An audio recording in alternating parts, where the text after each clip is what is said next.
श्री शिवाय नमस्तुभ्यम। हर हर महादेव। आप सभी का भक्ति चैनल पर हार्दिक स्वागत है।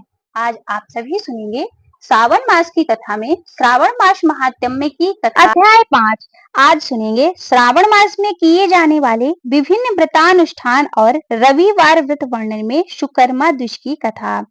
ईश्वर बोले, हे सनत कुमार, करोड़ पार्थिव लिंगों के महात्म्य तथा पुण्य का वर्णन नहीं किया जा सकता है। जब मात्र एक लिंग का महात्म्य नहीं कहा जा सकता तो फिर करोड़ लिंगों की के विषय में क्या कहना। मनुष्य को चाहिए कि करोड़ लिंग असमर्थता में 1 लाख लिंग बनाए, या 1000 लिंग, या फिर 100 लिंग बनाए, या फिर एक ही लिंग बनाने से भी मेरी सानिध्य मिल जाती है। षडाक्षर मंत्र से 16 उपचारों के द्वारा भक्ति पूर्वक मन से भगवान शिव की पूजा करनी चाहिए। ग्रह यज्ञ के साथ उद्यापन करना चाहिए। इसके बाद होम करना चाहिए और ब्राह्मणों को भोजन कराना चाहिए। हे सनत कुमार, इस अनुष्ठान को करने वाले की अकाल मृत्यु नहीं होती। यह व्रत बांझपन को दूर करने वाला, सभी विपत्तियों का नाश करने वाला तथा सभी संपत्तियों की वृद्धि करने वाला है। मृत्यु के पश्चात वह मनुष्य कल्प पर्यंत मेरे समीप कैलाश वास करता है। जो मनुष्य श्रावण मास में पंचामृत से शिव जी का अभिषेक करता है, वह सदा पंचामृत का पान करने वाला, गोधन से संपन्न, अत्यंत मधुर भाषण करने वाला तथा त्रिपुर के शत्रु भगवान शिव को प्रिय होता है। जो इस मास में अनुदान व्रत करने तथा हविष्यान ग्रहण करने वाला होता है, वह व्रीहि आदि सभी प्रकार के धान्यों का अक्षय निधि स्वरूप हो जाता है। पत्तल पर भोजन करने वाला श्रेष्ठ मनुष्य, सुवर्ण पात्र में भोजन करने वाला तथा शाक को त्याग करने वाला शाक कर्ता हो जाता है। श्रावण मास में केवल भूमि पर सोने वाला कैलाश निवास में प्राप्त करता है। इस प्रकार मास में एक ही दिन प्रातः स्नान करने से मनुष्य को 1 वर्ष स्नान करने के फल का भागी कहा गया है। इस मास में जितेंद्रिय होने से इंद्रिय बल प्राप्त होता है। इस मास में स्फटिक, पाषाण, मृत्तिका, मरकत मणि, पिष्ट, धातु, चंदन, नवनीत आदि से निर्मित अथवा अन्य किसी के शिवलिंग में के साथ ही किसी स्वयं आविर्भूत न हुए लिंग में श्रेष्ठ पूजा करने वाला मनुष्य सैकड़ों ब्रह्म हत्या को भस्म कर डालता है।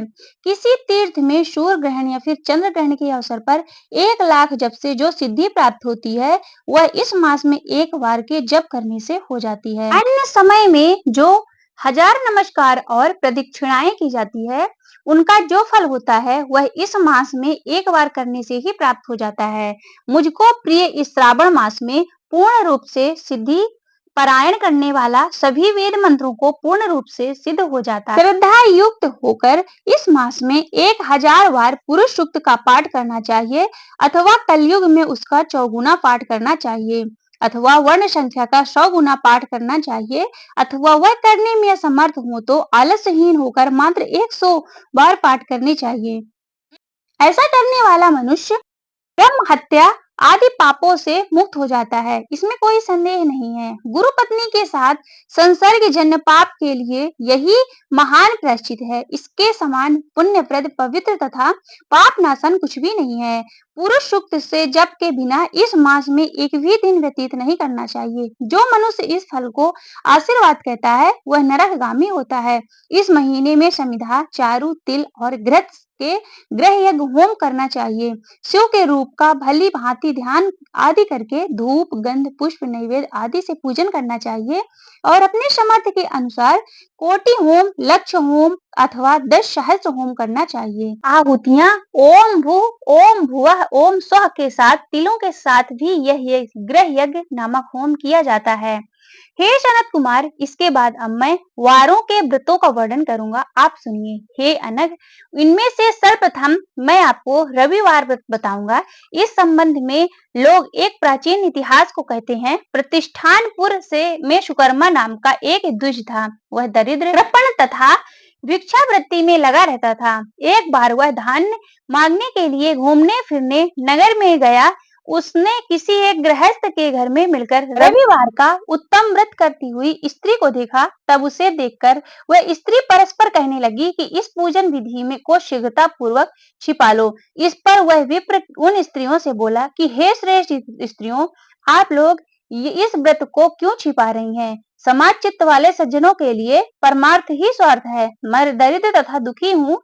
इस श्रेष्ठ व्रत को सुनकर मैं भी इसे करूंगा। अतः आप लोग इस व्रत का विधान और फल अवश्य बताएं। स्त्रियां बोली, हे द्विज, इस व्रत को करने में आपको उन्मान तथा प्रमाद करेंगे अथवा भूल जाएंगे अथवा इसके प्रति अभक्ति या अनास्था रखने लगेंगे। अतः आपको यह व्रत कैसे बताऊं? उनकी यह बात सुनकर उनमें से एक प्रौढ़ स्त्री भी वह उस ब्राह्मण से व्रत तथा व्रत की विधि बताने लगी। हे ब्राह्मण, श्रावण मास के शुक्ल पक्ष के प्रथम रविवार को मौन होकर उठ करके शीतल जल से स्नान करें। इसके बाद अपना नित्य कर्म संपन्न करके पान के एक शुभ दल पर रक्त चंदन से शूर के समान पूर्ण गोलाकार 12 परिधियों वाला सुंदर मंडल बनाएं। उस मंडल में रक्त चंदन से संज्ञा रहित शूर का पूजन करें। उसके बाद घुटनों के बल भूमि पर झुककर 12 मंडलों पर अलग अलग रक्त चंदन तथा जपा कुसुम से मिश्रित अर्घ श्रद्धा भक्ति पूर्वक शूर को विधिवत प्रदान करें और लाल अक्षत, जपा कुसुम अथवा अन्य उपचारों से पूजन करें। इसके बाद मिश्री से युक्त नारिकेल के बीज का नैवेद्य अर्पित करके आदित्य मंत्रों से सूर्य की स्तुति करें और श्रेष्ठ द्वादश मंत्रों से 12 नमस्कार तथा प्रदक्षिणाएं करें। इसके बाद 6 तंतुओं से बनाए गए सूत्र में 6 ग्रंथियां बनाकर देवेश सूर्य को अर्पण करके उसे अपने गले में बांधे और पुनः 12 फलों से युक्त वायन ब्राह्मण को प्रदान करें। इस व्रत की विधि को किसी के सामने नहीं सुनाना चाहिए। हे विप्र, इस विधि से ये व्रत किए जाने पर धनहीन व्यक्ति धन प्राप्त होता है, पुत्रहीन पुत्र प्राप्त करता है, कोढ़ी को कोढ़ मुक्त हो जाता है, बंधन में पड़ा व्यक्ति बंधन से छूट जाता है, रोगी व्यक्ति के रोग से मुक्त हो जाता है। हे विवेंद्र, अधिक कहने से क्या प्रयोजन? साधक जिस जिस अभीष्ट की कामना करता है वह इस व्रत के प्रभाव से उसे ही मिल जाता है। इस प्रकार श्रावण के 4 रविवारों और कभी-कभी 5 रविवारों में इस व्रत को करना चाहिए। इसके बाद व्रत की संपूर्णता के लिए उद्यापन करना चाहिए। हे विपेंद्र, आप इसी प्रकार करें, उसमें से आपकी सभी कामनाओं की सिद्धि हो जाएगी। इसके बाद उन पतिव्रताओं को नमस्कार करके वह ब्राह्मण अपने घर आ गया। उसने जैसा सुना था उसी विधि से उस संपूर्ण व्रत किया और अपनी दोनों पत्नियों को यह विधि सुनाई। उस व्रत के सुनाने मात्र से शिवजी के दर्शन से तथा उनके पूजन के प्रभाव से वे कन्याएं देवांगनाओं के सदृश हो गईं। उसी समय से उस ब्राह्मण के घर में लक्ष्मी ने प्रवेश किया और वह अनेक उपायों तथा निमित्तों धनवान हो गया। किसी दिन उस नगर के राजा ने ब्राह्मण के घर से होकर राजमार्ग से जाते समय खिड़की में खड़े उन दोनों कन्याओं को देख लिया।